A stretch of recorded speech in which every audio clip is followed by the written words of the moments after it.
இந்தியாவின் பல பகுதிகள் மனிதர்கள் வாழ்வதற்கு தகுதியற்ற நிலப்பரப்பாக மாறி வருவதாக பூவுலகின் நண்பர்கள் அமைப்பைச் சேர்ந்த சுந்தரராஜன் தெரிவித்திருக்கிறார். டெல்லியில் நிலவும் தண்ணீர் தட்டுப்பாடு தொடர்பாக அவருடன் நமது சிறப்பு செய்தியாளர் வசந்தி நடத்திய கலந்துரையாடலை பார்க்கலாம்.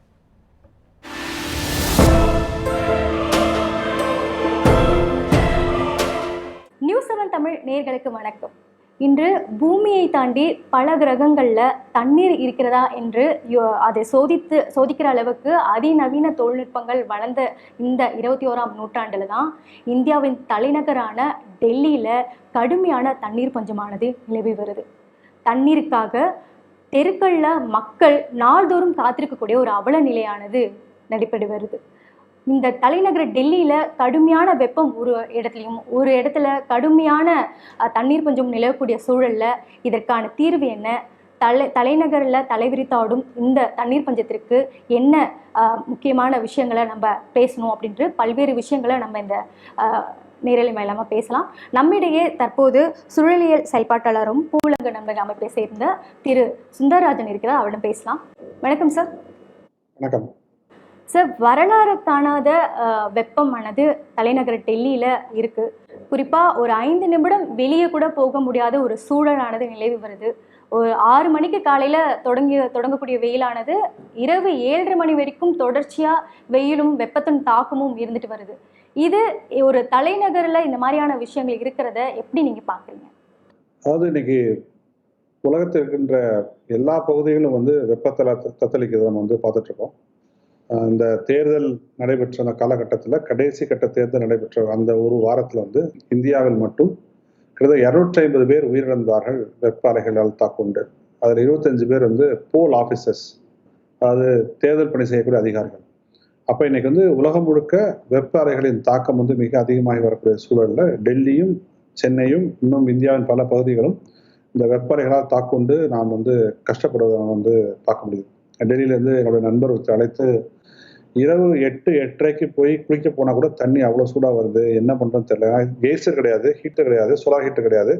ஆனால் அடிக்கின்ற வெயிலால் அந்த ஏற்பட்ட வெப்பம் குறையாமல் இரவு 8 மணி கூட தண்ணி வெந்நி தண்ணி மாதிரி வருது, இதில் எப்படி போய் நான் குளிக்கிறது தெரியலன்னு சொல்லி அவ்வளோ ஒரு ஆதங்கத்தோடு என்கிட்ட பேசினார். ஸோ இந்தியாவுடைய உலகத்தோட மிகப்பெரிய ஒரு கவலையாக மாறி இருப்பது கிளைமேட் சேஞ்ச். நம்மளாம் தெரியும், காலநிலை மாற்றம். காலநிலை மாற்றம் இதை போன்ற வெப்ப அலைகளை அதிகமாக்கும். இதை போன்ற வெப்பத்தால் மக்கள் பாதிக்கப்படக்கூடிய அளவுக்கான வெப்பம் மிக கடுமையாக அதிகரிக்கும் என பல்வேறு தரவுகள் நமக்கு தெரிவிக்குது. அதுவும் குறிப்பாக டெல்லி, சென்னை போன்ற மகாநகரங்கள், mega cities urban heat islands என்று சொல்லக்கூடிய பெருநகர வெப்பமண்டல திட்டுகள் இதனால இன்னும் கடுமையான தாக்கத்தை சந்தித்து வருது. நீங்க டெம்பரேச்சர் பார்த்தீங்கன்னா சென்னையில் 42 டிகிரி செல்சியஸ் இருக்கும். ஆனால் ஃபீல்ஸ் லைக்குன்னு பார்த்தீங்கன்னா ஒரு 50 டிகிரி செல்சியஸாக இருக்கும். அப்படின்னா அந்த ஈரப்பதம், ரிலேட்டிவ் ஹியூமிடிட்டியும் இந்த வெப்பம் சேரும்போது ஒரு தாக்குப்பிடிக்க முடியாத அளவுக்கு வெப்ப அளவு உயர்ந்துவிடும். இந்தியாவின் பல பகுதிகள் மனிதர்கள் வாழ்வதற்கு தகுதியற்ற ஒரு நிலப்பரப்பாக மாறி வருகின்றன என்கிற ஒரு தரவும் நம்ம அச்சுறுத்தி கொண்டுதான் இருக்குது. குறிப்பாக இந்த வெப்பத்தால் நிறைய பேர், அதாவது ஒரு 60 பேருக்கு மேற்பட்டவர் ஹீட் ஸ்ட்ரோக்கால் இறந்துட்டு போகிறாங்க. இன்றைக்கி கூட டெல்லியில் 5 பேர் உயிரிழந்திருப்பதாக மருத்துவர்கள் தெரிவிச்சிட்டு வராங்க. இந்த மாதிரி கடுமையான தாக்கம் ஒரு இடத்துல இருக்குது. நாங்கள் கூட இங்கே நிறைய இடங்களில் வெளியே ஃபேஸ் பண்ணுறோம். அதாவது ஏசி இல்லாத இடமே நாங்கள் போக முடியாத அளவுக்கு அவ்வளோ அனல் காற்று வீசுது. இது மக்களுக்கு எந்த விதமான ஒரு துன்புறுத்தலை ஏற்படுத்தும் வகையில் இருக்கும் சார்? வெப்பம் அதிகமாகும் போது என்ன ஆகும்னா தெர்மல் கம்ஃபர்ட்னு சொல்லுவாங்க. உங்கள் உடலுக்கு ஒரு அளவுக்கு மேலே வெப்பத்தை தாங்கிக் கொள்ள முடியாது. இப்போ ஒவ்வொரு உயிரினத்திற்கும் அந்த வெப்பம் தாங்கிக் கொள்ளக்கூடிய அந்த தாங்கு திறன், அந்த கெப்பாசிட்டி மாறுபடும். சில பூச்சி இனங்கள் சில டெம்பரேச்சருக்கு மேலே வாழ முடியாது. அதனால தான் நீங்கள் உலகத்தில் பார்த்தீங்கன்னா உயிரினங்கள் எல்லாமே எல்லா இடத்துலையும் வாழ முடியறது இல்லை. அந்தந்த பகுதிக்கு ஏற்ப, அந்தந்த சீதோஷ நிலைக்கு ஏற்ப, அந்தந்த புவியியல் சார்ந்து ஏன் இந்த பரிணாமத்தில் இயற்கை பல்வேறு வகையான உயிரினங்கள், பூச்சியாக இருக்கலாம், புழுவாக இருக்கலாம், பறவையாக இருக்கலாம், விலங்காக இருக்கலாம், இவையெல்லாம் அந்தந்த டெம்பரேச்சருக்கு தகுந்த மாதிரி தான் உருவாயிருக்கும்.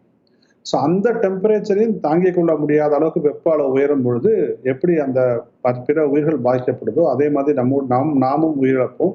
உயிரிழப்பது மட்டும் இல்லாமல் இன்னும் பல்வேறு உபாதைகள். நீங்கள் ஹீட் ஸ்ட்ரோக் உயிர் துறப்பது மட்டும் ஒரு இது இல்லை, கார்டியாக் அரெஸ்ட் வரும், நிறைய நிறைய வந்து டீஹைட்ரேட்டால கிட்னி பிரச்சனை வரும். நமக்கு இன்னும் ஒரு மிகப்பெரிய ஒரு சிக்கல்களை வந்து நாம் சந்தித்துக் கொண்டிருக்கிறோம். சுகாதார ரீதியாக இந்த வெப்பநிலைகள் நிச்சயமாக நம்முடைய நல்வாழ்வுக்கு வந்து ஏற்றவை கிடையாது. இதனால தான் நாங்கள் சொல்றோம், இன்னைக்கு இந்தியாவில் உள்ள மிகப்பெரிய பிரச்சனை என்பது கிளைமேட் சேஞ்ச் தான், காலநிலை மாற்றம் தான். அதை எதிர்கொள்வதற்கான விஷயங்களை செய்வதும் சரியான விஷயமா இருக்கும்படி பார்க்கிறோம். இப்போ ஒரு புறம் வந்து கடுமையான வெப்பம் நிலவி வருது, இன்னொரு புறம் அப்படியே தண்ணீர் பற்றாக்குறை ரொம்பவும் கடுமையா டெல்லியை வந்து பாதிச்சுட்டு வருது. இங்க இருக்கக்கூடிய மக்கள் ஒரு நாளைக்கு ஒரு குடம் தண்ணீருக்கு வந்து நீண்ட நேரம் காத்திருந்து தண்ணீரை பிடிச்சிட்டு வராங்க. இப்போ இந்த மாதிரியான தண்ணீர் இப்போ கடந்த காலத்தை விட இந்த காலம் வந்து ரொம்ப அதிகமா தண்ணீர் பஞ்சம் ஏற்பட்டிருக்கு அப்படின்னு இங்க இருக்கவங்க சொல்றாங்க. இப்போ அடுத்த காலங்களில் இன்னும் அதிகமா இருக்கும் அப்படின்னு சொல்றாங்க. இப்போ இந்த கடுமையான தண்ணீர் பஞ்சமும் இங்க டெல்லியில நிலவுவதை இதை எப்படி பாக்குறீங்க? அதாவது டெல்லியில் தண்ணீர் பஞ்சம் ஏற்படுவதற்கான விஷயமே வந்திருக்க கூடாது. நம்முடைய புவர் மேனேஜ்மெண்ட் தான் முக்கியமான காரணம். ஏன்னா யமுனை நதிக்கரையில் அமைந்துள்ள நகரம் வந்து டெல்லி. இமயமலையில் பனிமலைகள் உருகி கிட்டத்தட்ட வற்றாத ஜீவநதியாக ஓடிக்கொண்டிருக்கும் யமுனையில் நாம் சாக்கடையை கலந்து, ரசாயன தொழிற்சாலை கலவை கலந்து, இன்னும் பல்வேறு சிக்கல்களை சேர்த்து யமுனையை வந்து சாக்கடையாக மாற்றிய விளைவாக தான் இன்னைக்கு வந்து டெல்லி வந்து ஒரு மிகப்பெரிய, அது மட்டும் இல்லை, நம்முடைய நீர் மேலாண்மை, நீர்நிலைகளை நம்ம எப்படி பாதுகாக்கிறோம், கிரவுண்ட் வாட்டர் எப்படி நம்ம வந்து ப்ரொடெக்ட் பண்ணுறோம், எப்படி ரீசார்ஜ் பண்ணுறோம், நம்மளுடைய கிரவுண்ட் வாட்டர் ரீசார்ஜ் ஸ்ட்ரக்சர்ஸ் எப்படி நம்ம மேனேஜ் பண்ணுறோம், மெயின்டைன் பண்ணுறோம், இது எதுவுமே இல்லாமல் போகிறது ஒரு முக்கியமான காரணம் என்றால், இன்னொரு முக்கியமான காரணம் எல்லாவற்றையும் கொண்டு டெல்லியில் போய் வச்சது. சரி, ஒரு தலைநகரத்துக்கு என்னென்ன தேவையோ அதெல்லாம் வேணும். ஆனால் டெல்லியில் ஒரு மிகப்பெரிய ஒரு விரிவாக்கம் வந்து நடைபெற்று கொண்டிருக்குது. அப்போ இன்னைக்கு தமிழ்நாட்டுக்கு எப்படி எல்லாரும் சென்னை நோக்கி வராங்களோ, அதே மாதிரி இந்தியாவில் இருக்கிற பலரும் வந்து டெல்லியை நோக்கி போகக்கூடிய ஒரு சூழலில் வந்து போகிறாங்க. குர்காவும் டெல்லி பக்கத்தில் இருக்கு, நொய்டாவும் டெல்லி பக்கத்தில் இருக்குது. இங்கே குர்காவிலும் நொய்டாவிலும் நடைபெற்ற அந்த வளர்ச்சி அல்லது அந்த சோகால்டு அந்த நியூ ஏஜ் டெவலப்மெண்ட் இருக்கு இல்லையா, அதை வந்து நீங்கள் வந்து பிற ஊர்களுக்கு கொண்டு போயிருக்கணும். இன்னும் இந்தியாவில் பல்வேறு பகுதிகளுக்கு சாலையோ இன்னும் பல வசதிகள் போகாத ஊர்கள் இருக்கு. அப்போ நீங்கள் அங்கே போய் இந்த வளர்ச்சி திட்டங்கள்லாம் கொண்டு போனீங்கன்னா, இப்போ டெல்லியில் போய் குப்பிச்சு கிடக்கிற மாதிரி ஒரு பாப்புலேஷன் வந்து இருக்காது. அப்போ ஒன்று டெல்லி அது தாங்கு திறனை தாண்டி, அது கேரி கெப்பாசிட்டியை கடந்து அது வந்து வளர்ந்துருச்சு. ரெண்டாவது, நம்முடைய புவர் மேனேஜ்மெண்ட் ஆஃப் வாட்டர், நம்முடைய நீர் மேலாண்மை வந்து சுத்தமாக தோற்று போனதுக்கான ஒரு விளைவை தான் இன்னைக்கு டெல்லியில் இருக்கக்கூடிய மக்கள் வந்து அந்த குடத்தை தூக்கி வரிசை நிகழ்வு வந்து பார்க்கும்போது நம்ம நிச்சயமாக வந்து சொல்ல முடியுது. இது மனிதர்கள் ஏற்படுத்திய ஒரு பற்றாக்குறை. இதற்கு வந்து யாரும் பொறுப்பல்ல, நாம் தான் பொறுப்பு என்பதை நாம் புரிந்து கொள்ள வேண்டும். மனிதர்கள் ஏற்படுத்திய ஒரு விஷயம் தான் அப்படின்னு இங்கே அதை காயின் பண்ணியிருக்கீங்க. இப்போ குறிப்பாக ஜாகிரபிக்கலாக சில விஷயங்கள் வந்து நம்ம பார்க்கும்போது டெல்லி வந்து அதோட இந்திய நிலப்பரப்பில் மேடான ஒரு பகுதியில் இது இருக்குது. எனவே அதற்கு இயற்கையாகவே தண்ணீர் டிபெண்ட் பண்ணுறதுன்றது மற்ற மாநிலங்களில் தான் சாத்தியப்படுது அப்படின்னு சொல்கிறாங்க. உண்மையிலே டெல்லி மற்ற மாநிலங்கள்லேருந்து வரதை தான் நம்பி இருக்கணுமா, இல்லை டெல்லிக்கான சில சூழல்களில் தண்ணியை ஏற்படுத்தி முடியும், அவங்களும் தண்ணியை வந்து தக்க வைத்துக் கொள்ள முடியும், அதுக்கான தண்ணீர் வளங்கள் இருக்குது அப்படின்னு பார்க்குறீங்களா? இல்லை, அண்டை மாநிலங்களான இப்போ யமுனை உற்பத்தி தோன்றக்கூடிய பகுதியிலேருந்து டெல்லிக்கு தண்ணி வரும்னா அது வேற மாநிலம் தான் ஆக்சுவலாக.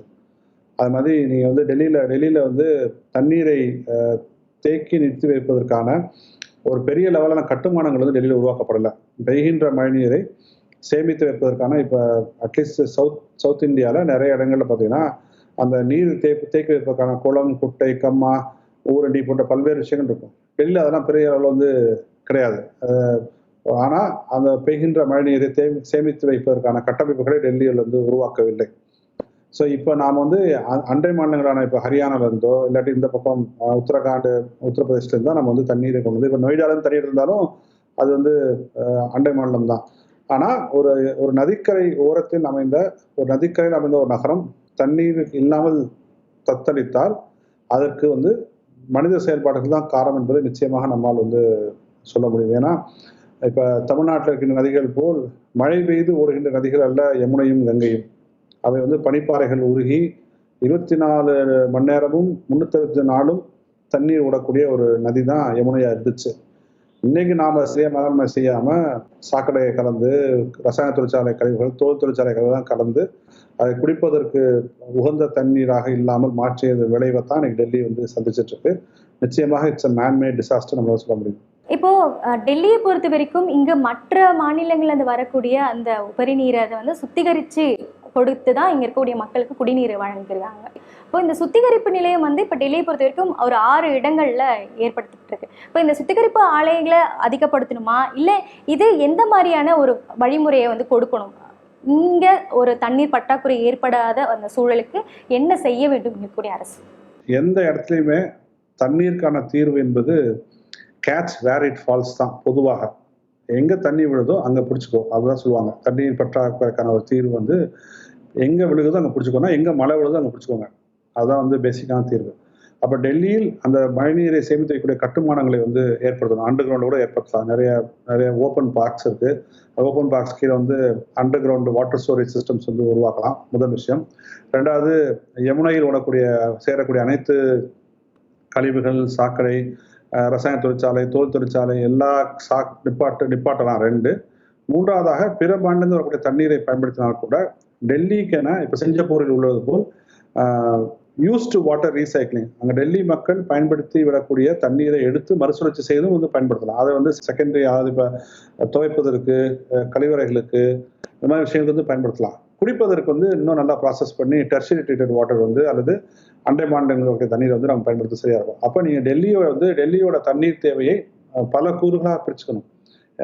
நீங்கள் வந்து ஒவ்வொரு வீட்லேயுமே வந்து ஃப்ளஷ்ஷுக்கு இதுக்கெல்லாம் தனியாக தண்ணீரும், குடிப்பதற்கு தனியாக தண்ணீரும் வச்சுக்கிட்டோம்னா, அவங்க யூஸ் பண்ணுற தண்ணீரையே ட்ரீட் பண்ணி நீங்கள் வந்து நிச்சயமாக வந்து நாம் வந்து ரீசைக்கிள் பண்ணி போய் கொடுத்து பயன்படுத்த முடியும். அது வந்து ஒரு பெர்மனண்டான தீர்வாக வந்து இருக்கும். ஸோ அப்போ 3-4 ஸ்ட்ராட்டஜியில் வந்து ஒர்க் பண்ணுவோம். 1, மழைநீர் பெய்யும் பொழுது அதை நீங்கள் தேக்கி வைத்துக் கொள்ள வேண்டும். 2வது, அண்டை மாநிலங்களுடைய தண்ணீரை முறையாக பயன்படுத்த வேண்டும். 3வது, டெல்லி உற்பத்தி செய்யக்கூடிய கழிவு நீரை மறுசுழற்சி செய்து டெல்லி மீண்டும் பயன்படுத்தக்கூடிய வகையில் கட்டுமானங்களை உருவாக்க வேண்டும். 4வது, யமுனை நதியை மீட்டெடுக்க வேண்டும். அது எல்லாவற்றையும் விட முக்கியமானது, டெல்லி வளர்ந்தது போதும். இனிமேல் இந்தியாவின் பிற பகுதிகளுக்கு அந்த வளர்ச்சியை கொண்டு சென்றால் டெல்லிக்கான ஒரு கேரிங் கெப்பாசிட்டியை நான் வந்து உள்ள கொண்டோம்னா இதே போன்ற தீவிரமான தண்ணீர் சிக்கல்கள் ஏற்படாமல் வந்து நிச்சயமா தடுக்க முடியும். இப்போ நீங்க பேசும்போது ஒரு விஷயம் சொன்னீங்க, அதாவது டெல்லிக்கு வந்து மழைநீர் வடிகால்ன்றது ரொம்ப முக்கியமான ஒரு ஃபேக்டர் அப்படின்றத சொன்னீங்க. இப்போ அந்த மழைநீர் வடிகால் வந்து இப்போ தமிழ்நாடு கம்பேர் பண்ணும்போது இங்கே தலைநகர் டெல்லியில் நாங்கள் ஸ்டடி பண்ண அளவுக்கு குறைச்சலாக தான் இருக்குது. அப்போது ஏற்கனவே இங்கு ரொம்ப நெரிசலான தெருக்கள் இருக்குது, உயரமான கட்டடங்கள் அதிகமாக இருக்கக்கூடிய சூழலில் மழைநீர் வடிகால் என்பதை இப்போ ஏற்படுத்தக்கூடிய சாத்தியங்கள் கூறுகள் எப்படி இருக்கும், அதை இங்கே இருக்கக்கூடிய அரசு எந்த அளவுக்கு தீவிரப்படுத்த வேண்டும்? இல்லை, அதாவது டெல்லியில் வந்து குறிப்பாக புது டெல்லியில் வந்து நிறைய ஓப்பன் ஸ்பேசஸ் இருக்கும், நிறைய பார்க்ஸ் இருக்கும், நிறைய இதெல்லாம் இருக்கும். அதன் அண்டர் கிரவுண்டில் வந்து அந்த பகுதியில் வரக்கூடிய மழை வந்து அங்கேயே தேக்கி வைக்கிறதுக்குள்ளான ஒரு கட்டமைப்புகளை வந்து உருவாக்கணும். அது வந்து ஒரு வகையில் வந்து ஹெல்ப் ஆகும். ப்ளஸ் அந்தந்த வீடுகளில் பெய்யக்கூடிய மழையை வந்து நேராக வந்து கிரவுண்ட் வாட்டர் ரீசார்ஜ் பண்ணுற மாதிரி போய் வந்து கொடுத்து, இப்போ நம்ம இங்கே மழைநீர் சேகரிப்பு பண்ணோம் இல்லையா, சென்னையில் தமிழ்நாட்டில் பண்ணோம் இல்லையா, அதே மாதிரி அங்கேயும் வந்து செய்தால் நிச்சயமாக முடியும். அதாவது நீங்கள் தண்ணீரை கொண்டு செல்வதற்கு உங்களுக்கு வந்து 16 வழி சாலையெல்லாம் வேண்டாம். ஒரு ஒரு சின்ன இடம் கிடச்சினா தண்ணி போய் நீங்கள் ஸ்டோர் பண்ணி வச்சுக்கலாம், தேக்கி வச்சுக்கலாம். உங்களுக்கு நிறைய ஓப்பன் ஸ்பேசஸ் இருக்குது, அது கீழே வந்து நிறைய ரிசர்வாயர்ஸ் மாதிரி கட்டி வச்சுக்கலாம், அங்கே தண்ணீரை தேக்கி வச்சுக்கலாம். நிச்சயமாக வந்து அது வந்து செயல்படுத்தக்கூடிய விஷயமா தான் பார்க்கணும். அரசுக்கு அதை செய்யக்கூடிய ஒரு மன வலிமை வந்து வேணும், மன உறுதி வந்து வேண்டும். அங்கே வந்து யார் பொறுப்பு, இந்த அரசு வந்து எதிர்கட்சி அரசு நாங்கள் ஆளுது அப்படின்லாம் நம்ம பார்க்க ஆரம்பிச்சோம்னா கடைசியில் அல்லப்பட போவது வந்து பொதுமக்கள் தான். அதை அரசியலை தவிர்த்து விட்டு மக்களுக்கு தண்ணீர் கிடைப்பதற்காக என்னென்ன செய்ய வேண்டுமோ எல்லாவற்றையும் அரசுகள் செய்யணும் தான் நம்ம வந்து கேட்கலாம். கண்டிப்பாக தண்ணீர் அரசியலை செய்யாமல் மக்களுக்கான ஒரு நல்ல இதுவை கொடுக்கணும் அப்படின்னு நீங்கள் சொல்கிறீங்க.